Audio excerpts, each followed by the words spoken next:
What did it feel like when I came in the door? Like I was going to die. I have an heart attack. You know, pounding in my chest and my head wobbling. I feel like I'm, you know, rocking, bobbing, swaying, writhing. I feel like I'm going down into the ground when I'm walking, like it's soft, you know, and I have to catch myself. Diana Holdsworth barely leaves her home in Barnsley and no longer trusts doctors, almost 3 decades after being given benzodiazepines for earache and vertigo. She wasn't even able to attend her own mother's funeral. And I've got 4 grandchildren, and I can't do anything with them. I've never been shopping with my children. I cannot go to a doctor, anything medical, and I'm petrified. So that intensifies my fears, because I could be walking around with something that I don't know I've got, you know, like blood pressure or anything. Christine Cobb is back home in rural Yorkshire after being given benzodiazepines for insomnia whilst living in America. She became dependent and suffered withdrawal symptoms. Being awake for like 2 days straight and almost passing out. My balance has been affected. I felt like my legs were just going to give way if I took steps forward. I felt like my head was not attached to my shoulders, so it was just like my head was going like this all the time when it really wasn't, but it felt like it was. Christine says while she's able to talk about what she's still going through, online forums reveal horrific, untold stories.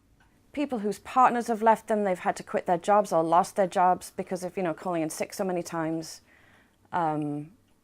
People have lost their houses because they can't pay their mortgage or pay their rent or whatever. People who are just in bed all day and just feel like they're dying. People with like electric shock feelings in their, like their teeth are on fire and their heads in a squeeze. Valium and other benzodiazepines were hailed as wonder drugs in the 1970s, prescribed for anxiety, insomnia and depression. They can be just as addictive as heroin or cocaine. Yet NHS data shows that in 2015, 12 million prescriptions for benzodiazepines were written at a cost of £15 million. And there was an increase in the number of people prescribed the drugs for more than 100 days. Campaigners call the story of benzodiazepines a medical disaster, with victims and ruined lives. Strong words, but as yet no strong action from successive governments over the thousands of people who became dependent on a drug they were given by a doctor, often for a minor ailment. They don't see themselves as being addicts. They were prescribed a medication that they took in good faith by a doctor. They often weren't aware of the dangers. John Royal runs a project to help people dependent on drugs, but says not enough resources are directed at people like Diana or Christine. Most of the funding does go towards treating people who are addicted to illicit drugs. And one of the reasons for that is because people who are addicted to drugs such as heroin and crack cocaine do commit a lot of crime, and if you provide them with treatment, it saves the country an awful lot of money through reduced crime. People, of course, who become addicted to benzodiazepines prescribed through a doctor, they're often just suffering in silence, and they're not the sort of people who are going to go out and commit crimes. Heroin addicts have come up to us and said, you know, Barry, heroin's a walk in the park to come up compared with benzodiazepines.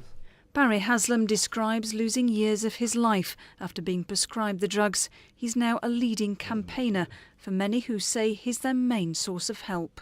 To be honest, it's left me totally disillusioned. I've spoken to 5 public health ministers, 3 Labour, 2 Conservatives.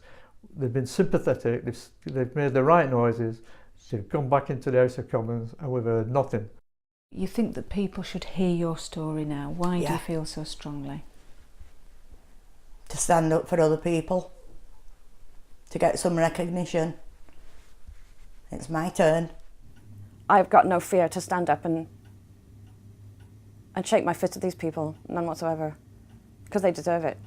There are calls for a public inquiry and for a helpline dedicated to people whose lives have been so badly affected by something they were given to make them well. Katie Oscroft, ITV News.